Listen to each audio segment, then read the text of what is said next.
keep mentioning that. Why is that, like, just because you haven't found it out in the wild doesn't mean why does that, like, add to the excitement? Because, like, I wouldn't wanna find a comic book in someone's privy pit. I wanna That's find true. it in a fucking pristine, clean, like, booth in an auction. That's where Right. I would like to find, and I would still be as happy as fuck. Like, if I walked up on Action Comics #1 in a privy pit, I'd be like, "Fuck!" I'm not lucky. Yeah. Yeah, there's something about the like I said, like you guys do. There's something about that hunt and finding it on your own. I think, rather than just going to a place and buying it. Like having a classic car. You know, like there are people. There's two schools of thought where it's like you just go and you buy it, and you're not really a classic car owner unless you buy it and then restore it. You know. Try to tell this man why should he choose collecting bottles as his hobby? Like, what do you love about it? And try to explain to him the joys of collecting glass.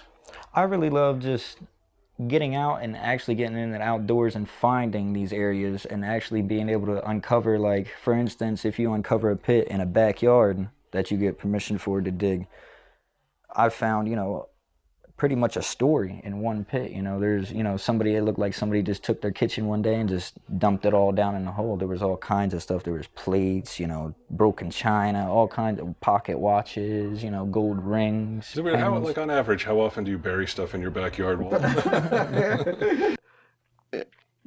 Now, I'm kind of a little of a suspect of James Tickle right here. He just said he found a story in there. So who's dumping gold rings? A treasure trove of Like, stuff. Like, Yeah. like, I don't need this gold anymore. I get an old stove, but a gold Pots? ring. Yes. Gold rings? Bullshit, James Tickle. Yeah, it's like I don't need this money anymore.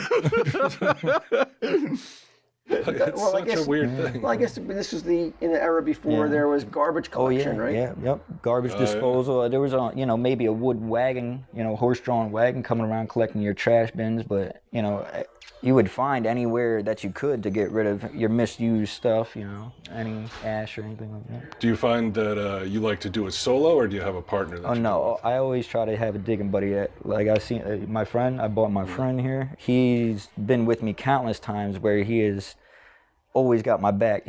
Just for instance, I was down in a well and it caved in, so he pulled me out actually. Really? And yeah, so I always have a digging buddy. If you're in a dump, a wall could collapse. It's not shored up right. It could collapse. So this is a dangerous hobby. It could be, technically. There is very safe ways you could do it, Imagine that's the way I went. Looking for bottles in a well. Could you imagine that? Like, you need a buddy to go look for bottles? Yeah, like I feel like my bench is not that deep as far as digging buddies go. You call up Q, you're like, want to go out, be my bottle Yeah, I'm like, what are you buddy? doing today? He's like, yeah, just sitting around being rich. I'm like, hey, I got a better idea. Let's go to some privy pits. You're my bottle buddy. Yeah. In case a fucking wall caves in on me, I need you. And he's like, he never goes out solo. No. I think yes, he doesn't go out solo, but I think he's digging in places where he could get arrested. Yeah. Maybe in someone's garage. Right, yeah. By digging, I mean breaking and entering. I usually have a buddy watch my back, and by my back, I mean the coast. Make sure it's clear.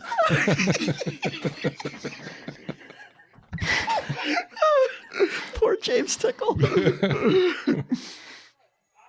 What would you be looking for if you were to go out to this bottle dump? If it's not uncovered yet, if you don't have any like telltale signs like glass laying on top or anything like that, my go-to is I look for any stream or something like that, any low-lying area, and I look for remnants of glass, broken glass, ash. It's like white and black, and that's from their old wood-burning stoves. You see a lot of that in dumps. That's the consistency of gravel almost. You want to look for that. There could be piles of that. And do we need tools? Oh yeah, it's shovels, hand rakes. You don't really want to. You don't want to. Once you get down into a layer, shovel, like you bring to the beach with you. Yeah, you want a long handle shovel, a short shovel, and a hand tool. At least a scratcher of some sort. And how far down do do you usually have to go before you hit A dump I've strike found. gold or glass? A dump I've found can range anywhere from like 6 to 8, 9 feet deep. I've found one. Whoa. Yeah. I don't know if we're going to be going that deep today. Can you imagine 3 feet taller than me? That's how deep down he's going looking for bottles. That's how deep he's digging. That's like more than a grave. Yeah, I think you're going to have to plan to be there for 3 straight days to build an 8 to 9 foot deep hole that you could get into. Right. And I don't have the engineering skills to shore up the walls to make sure they don't collapse on me, you know? Again, he knows what he's talking about, but I think he might be embellishing. There's no way that they're digging 8 to 9 foot fucking holes That's looking for deep. fucking broken bottles. It would take all day just to dig the hole. It actually definitely would, I think. Yeah. I don't care how many bottle buddies he's got out there. Whole team of them. It's going to take a long time to fucking dig an 8 to 9 foot hole Yeah. that you can get into. But he does know what he's talking about. All kidding aside, James Tickle knows bottles and he knows, sure. you know, definitely what he's talking about. You want to show us some of your like really like, you know, cool bottles? Anything that you're like you want to show off for camera? Oh yeah, sure, yeah. Right over here actually. Okay. Yeah, so this is actually Antonio's display. I have many bottles in here too that I've dug. For instance, the Cheeseman's Cough Cure right there. That's the one of a kind bottle that I dug, and that's from. That's the Cheeseman piece. Yes.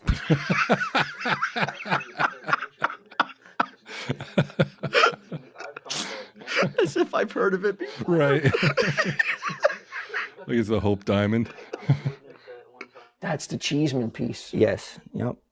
So. And I see a pair of dentures in there. What's the story Yeah. behind that? Yeah, I've come across many pairs of dentures, false teeth. You know, Find some for Git'em. I found a wooden set one time. Really? And what are those go on the aftermarket? Oh, I'm not sure on those. I'm not sure on those. Nothing.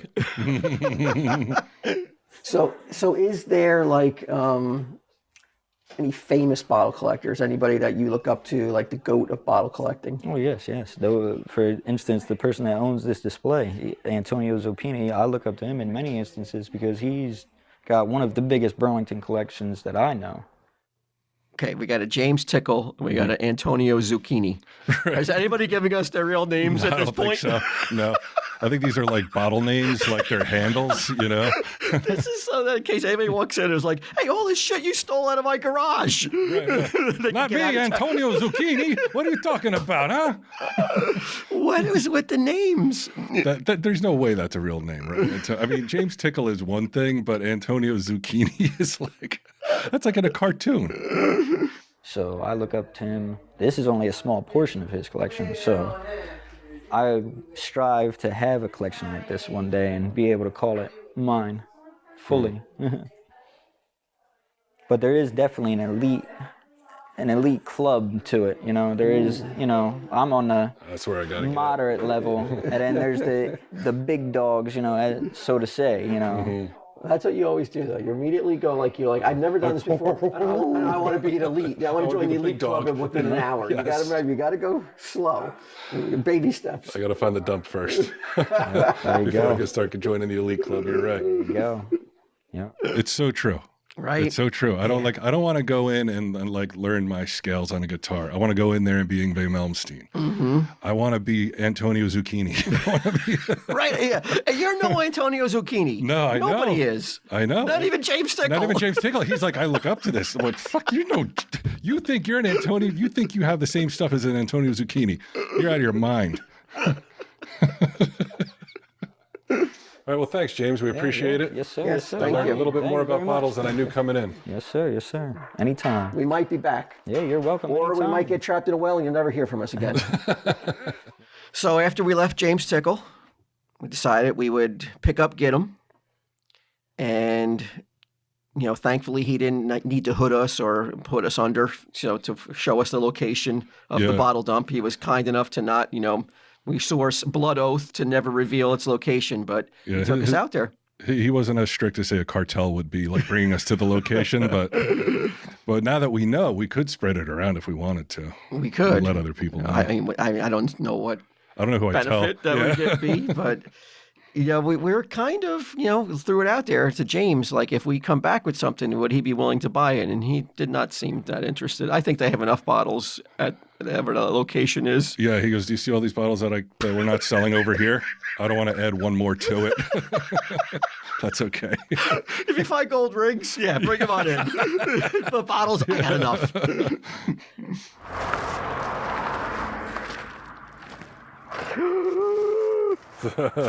What? Fireball. Okay. Worth anything? Fireball. No. I don't even think it's Plastic? glass. I Yeah. think it's plastic. Yeah. You want to save it? No. No? All right. No. Should I brought gloves? That would have helped. I know there's another one. That probably Why had a do lot of, people drink on the train there's tracks? probably a lot of disease on these bottles. Probably a lot of hobos drinking back here. A lot of hobos drinking out on the train tracks. It sounds more like In the 40s, right? that's true. Yeah, that is true. They would gather around a burning garbage can. These days, I think it's more like younger, like high school kids, like drinking that cinnamon whiskey, that Fireball Yeah. shit. There was tons of those little plastic bottles around. Yeah, and nobody seems to care about those. So No. right off the bat, I learned a quick lesson. Plastic is not worth your time. Right. You've got to find real glass. Mm-hmm. Has to be about glass, which is more and more rare these days. You don't really see a lot of glass Yeah. bottles being produced. I tell you, I've built it up in my head. It's like bottles, like just sticking out of the ground Dollar. from the Dollar. Yeah. from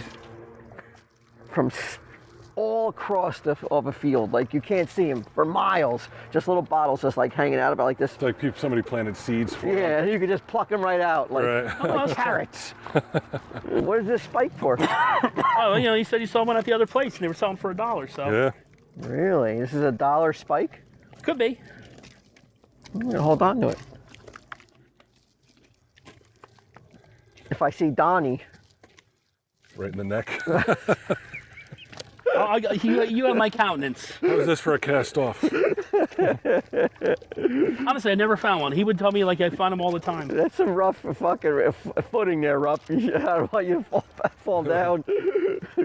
Now, I'm not sure if we talked about it, but Donnie is the guy that Git'em, it's his woods friend, right? His forest friend that he, if I'm not right. mistaken. Right, this is somebody that Git'em would see from time to time, also in the middle of a forest. Also in the middle of the woods, just like walking around picking stuff up. And Yeah, so there would be two grown men who would wander around the woods by themselves, and if they saw another strange man, they would just nod to it, like they'd as give if they him were the old look. they're as if they were walking down like like a Manhattan street, a bustling street. Right, They're yeah. like these two guys are like two weirdos out in the woods alone, Yeah, the only looking reason that, for worthless shit. I mean, the only reason you're not afraid of the other guy is because you're as crazy as he is. Spikes everywhere. We could clean up. And each spike is worth $1. You think? Well, that's what it was at That's the. what he was selling it for. Yeah. Like where could we go to recoup the spikes and get Well, hard we probably cash? only get like pennies on the dollar from Mr. Tickle. So Like if we brought it back and sold it to him for a quarter each. yeah, like then he would flip them for $1. Who's buying that for $1? I don't know. I'd buy that for $1. Who's buying an old rusty spike for $1? A lot of blacksmiths like them. Because you can make stuff like bottle openers out of them or basic knives, and people dig that kind of Where do shit. you find old blacksmiths? They're all underground. Down in a lair village and shit. Look, I watch a lot of Forged in Fire. I've seen a lot of railroad spike stuff.